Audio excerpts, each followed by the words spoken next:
Секогаш имам реакции од сите доктори што ме прегледувале, дали во бременост или после пораѓај, дека сум феномен.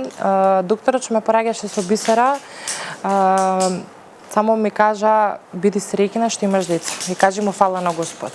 Околу 21 година имав, 21 или 22, рутински преглед, дознавам дека имам дворога матка. Докторката ми кажува, јас останав, не знам, занемена, затоа што не знаев тој термин што значи. Закажувам операција, докторот што ме оперираше е релативно многу стручен во таа област, стар доктор, искусен доктор, се сеќавам прв пат кога отидов кај него на преглед, со овие зборови ми рече, јас девојче 30 кусур години работам, ја ова прв пат го гледам.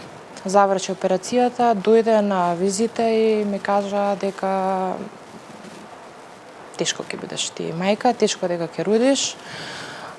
Плюс ми кажа дека имам и ендометриоза. Доаѓа тешки моменти, психички, да, нели, борба, гледаш трудни жени, плачеш. Мислам, јас така се осетив, бегав, пробав да одам и на други консултации, имав консултации со доктори од Белград.